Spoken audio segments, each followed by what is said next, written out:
what's your professional background? Actually, my background was in IT. Got out of high school. I actually worked construction a little bit, and then I went in I went in the Air Force. But before I went in the Air Force, I worked at this agriculture lab in Peoria, and this agriculture lab was a federal lab, and they would put equipment down on this table in the basement. It was called a surplus table. And there was a rule that you couldn't throw any of this stuff away. You have to put it on the table for 30 days. And if nobody took it after 30 days, they could throw it away. Okay. It was part of the laws of, just federal funding, et cetera. And so I worked down in the basement in this chemical storeroom. And when I'd have downtime, I would go out and look at all this equipment. I was just, enamored by it all. And I started taking computers. This was in the mid to late 90s, where tech was really of high interest to everyone. And so I started taking computers apart and researching. I would go to the library at the local university and look up what these parts were, what they meant. Started piecing all these things together, and I started building computers in the back of the storeroom. And I would use them what we were doing. We didn't really use any computers down there. And then we got an inventory system that we put on there and an ordering system. And just through my own curiosity, I was building, I was understanding how computers worked, how inventory worked, how software worked, all these things. And in fact, once I joined the Air National Guard. I started studying computers in the Air National Guard. And then in my civilian job back at the Ag Lab, they actually offered me a job in IT, which I was never focusing on that result. I was just focusing on my curiosity, and ended up making a career out of it. So I moved around in IT for a number of years. And then you get to a point where you start realizing that tech, the tech industry isn't just about tech, it's about business as well. So my curiosity took me towards business, and I started learning more and more stuff about just the business end of technology, and then around, I think 2008, when the crash came, I went back to the same customers that I had sold software and hardware to for years and did the opposite. I went in and showed them how to be more efficient with technology, get rid of the technologies that don't really make them any money. Things that were just kind of trivial, get rid of those, be more lean. You only use this because this is what you're really getting production stuff out of. And that became again, it's just a natural curiosity because I just always wanted to run lean, be profitable. Don't do anything for the sake of just doing it. What's the result? What is the result? And so then I lost my job like everybody did then. And like I said, I went back to some of these same customers and started selling them on these processes. And then I started kind of mentoring some small businesses.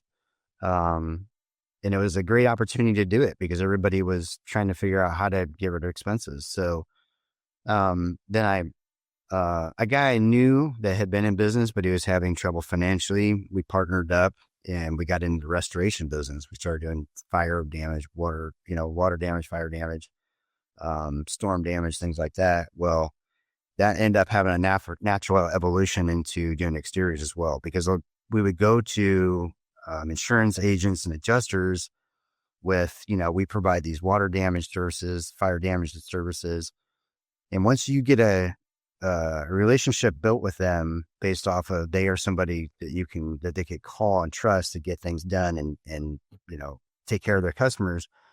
Once storms started to come around, they started to send customers our way for storms. So we didn't do roofing exterior stuff. We were all interior stuff at that point. It's kind of a long-winded answer to your question, but it's important. So what we realized is, we're doing interior remodel work or damage restoration work. It takes months to do. It's a lot of planning. First, you have to tear everything down, get it back to square, go back to the insurance company, work with the insurance company and try to settle on a agreed scope of work for a certain dollar amount. Then you go through the whole process of, picking out things in the house, organizing all these different subcontractors. I started calling it, we weren't really general contractors. I thought we were labor brokers. We were matching up customers with vetted subcontractors and making a margin on it. But that process was really long, and it's a lot of room for error, a lot of indecision, a lot of overhead involved in it. And we started to get a taste of the exterior work. We realized this is so much easier, right? Like the questions in roofing is, what color do you want? Not all these different things. So, you just put shingles on a roof and repeat. And, you start to reduce all your overhead there. You can make the same amount of money in days you can make in 6 weeks, interior work.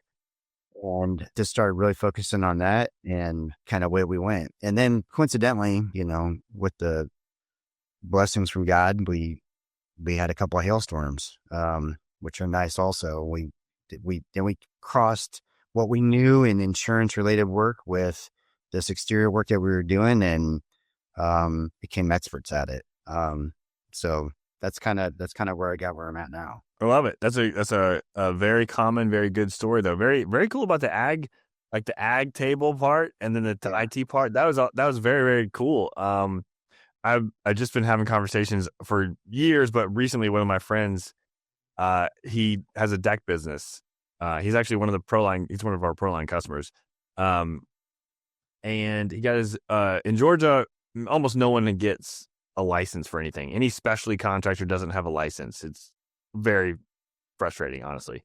But to do anything like with decks and structural, you got to get a general contractor's license. Well, he just passed his test, and I was talking to him about what he's going to do. And I started Delarier Roofing and Renovation. In fact, one of my original hats is right here. Like, this is like a 10-year-old hat.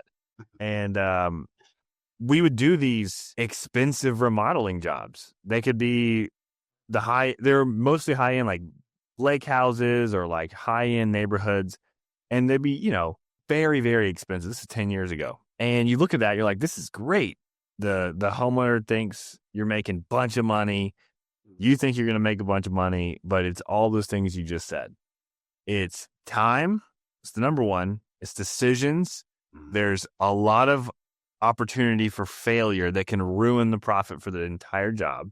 Different organization structures for different subcontractors, bunch of different trades. And it's just become very clear to me over the past several years. And that only took me about 2 years to switch to just roofing and exteriors.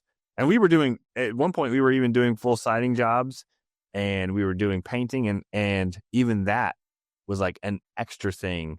And some people can make it work, but where we're at, you should just be a siding guy, and you should just be a painting guy. And we were selling windows and doors, and that's a whole nother thing is in itself. Like, so at the end of the last several years of our business before I sold it, we were just roofing, and we didn't even talk about gutters. We did gutters, but we would do roofing and gutters, and that's it. We would do 75% shingles, and then we did standing seam as well, metal. So to your point, simple, straightforward, way easier, way better, less decisions. Doing $100,000 roofing versus $100,000 of remodeling is night and day for profit, for like not just the money part. So if you're a homeowner, just know that your contractor's not making very much money on a $100,000 remodeling job. They're just not. They're not, after taxes and insurance are paid, they're not making very much money. Roofing is less. The difference between roofing, we had retail, so we didn't have a bunch of storms. So you're doing your roof once or twice in your entire lifetime. And so you need to do it right. And so it needs to be done really well, and you should pay a premium for that. That was our whole business model. And for contractors, the same thing, whether you're retail or insurance, niche down, like get down to like a few things you're really experts on, like you said. Yeah. Be an expert on that thing.